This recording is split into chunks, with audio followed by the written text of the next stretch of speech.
अस्सलाम वालेकुम dear students. तो आप देख रहे हैं सैयद अली अकेडमी और आज की इस वीडियो के अंदर हम concept of special creation and the concept of evolution दोनों को जिक्र करने वाले हैं। सबसे पहले स्पेशल क्रिएशन का जिक्र करें तो जैसे कि हम मुसलमान या हमारे से जुड़े हुए कुछ और लोग जैसे कि ईसाई वगैरह से ताल्लुक़ रखने वाले लोग, इनका जो ज़्यादा जो यकीन होता है वो होता है ऑन द स्पेशल क्रिएशन। और वो ये इस बात से डिनाई करते हैं कि लाइफ जो है वो अंडर गोइंग चेंज है, यानी कि वो इस कोई भी फैक्ट को नहीं मानते कि लाइफ जो है वो चेंज हो चुकी है। तो इनके सपोर्टर्स को जो है क्रिएशनिस्ट कहा जाता है और इनका ये मानना है they believe that God created the universe in a limited time. अल्लाह ताला ने जो है इस तमाम दुनिया को एक मुख्तसर वक्त में बना दिया और जो चीज़ जैसी बनी वैसी की वैसी है, यानी उसमें ज़रा बराबर भी चेंज नहीं आया। तो लिखा हुआ है and the organisms were created are in the same form and shape and are not in going in any change, यानी कि वो फिक्सिटी ऑफ द ऑर्गेनिजम्स को सपोर्ट करते हैं, यानी कि तमाम के तमाम ऑर्गेनिज्म जैसे बनाए गए थे आज भी मौजूदा दौर के अंदर भी वैसे ही हैं। अब इनके सपोर्टर्स को जैसे कि यहाँ पर नाम लिखे हुए हैं, एक जो कि स्पेन से ताल्लुक़ रखने वाले प्रीस्ट थे जिनका नाम सोरेज है और कार्लस लिनेस, ये दोनों बड़े नाम हैं बायोलॉजी के अंदर।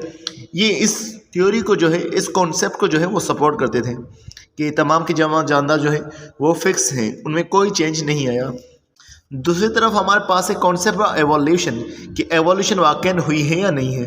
तो इसके बाद लिखा हुआ है कि जो सपोर्टर्स इनके होंगे उन्हें एवोल्यूशनिस्ट कहा जाएगा और इनका मानना है they believe that universe is undergoing in change since it is formed.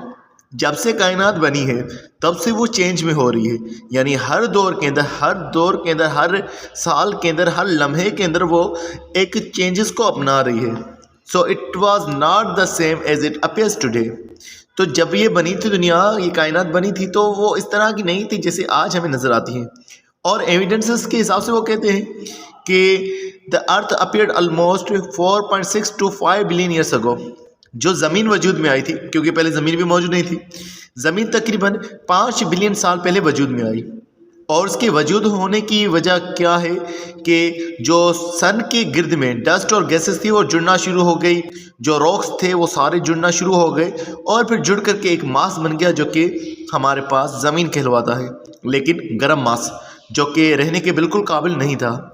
फिर आहिस्ता आहिस्ता से वो कूल डाउन होना शुरू हुआ कि फिर भी इतना गर्म टेम्परेचर था कि जो जानदार आए वो अर्की बैक्टीरिया थे जो कि तकरीबन 120 सेंटीग्रेड के इन्वायरमेंट के अंदर रहते थे। तो उनके सेल्स पहले आए और वो तकरीबन 3.5 से लेकर के 3.8 बिलियन ईयर्स तक जो है वो जानदार मौजूद थे। और जो पहले जानदार थे वो यूकैरियोटिक नहीं बल्कि प्रोकैरियोटिक थे, यानी कि बैक्टीरिया के जैसे जानदार। और जो सबसे पहले यूकैरियोट्स अराउज हुए हैं, क्योंकि पहले प्रोकैरियोटिक थे उनके बाद यूकैरियोट्स अराउज हुए हैं, और वो तकरीबन 1.7 बिलियन साल से लेकर के 1.9 बिलियन यानी कि 2 बिलियन साल पहले जो है वो वजूद में आए। समझने के अंदाजे से कि 1.5 बिलियन साल तक सिर्फ प्रोकैरियोटिक सेल मौजूद थे, फिर उसके बाद जाकर के यूकैरियोटिक सेल जो है वो इवॉल्व हुए हैं। तो अब मैं आपके सोचने पर ये बात छोड़ता हूँ कि क्या एवोल्यूशन का कॉन्सेप्ट सही है या इसमें कुछ गलतियाँ मौजूद हैं। जैसे कि अगर हम कहें कि एवोल्यूशन भी दो तरह की है, मैक्रो एवोल्यूशन और माइक्रो एवोल्यूशन। अगर हम मुसलमान हैं और हम ये मानते हैं कि अल्लाह ताला ने हज़रत आदम अलैहिस्सलाम को बनाया था और उसके बाद हमारा सिलसिला वहाँ से चला है, लेकिन ज़हन में ये रखिएगा कि अल्लाह ताला ने हज़रत आदम अलैहिस्सलाम और बीबी हवा को जो है वो एक जैसा ही बनाया हुआ होगा। तो लेकिन आज हमारे पास जो इतने लोग मौजूद हैं, अफ्रीकन पीपल जो है और हम जैसे साउथ एशियन पीपल हो गए या यूरोपियन हो गए या चाइनीज़ हो गए, फिर उनमें इतनी चेंजेस क्यों मौजूद है अगर अल्लाह ताला ने हमें एक जैसा बनाया था?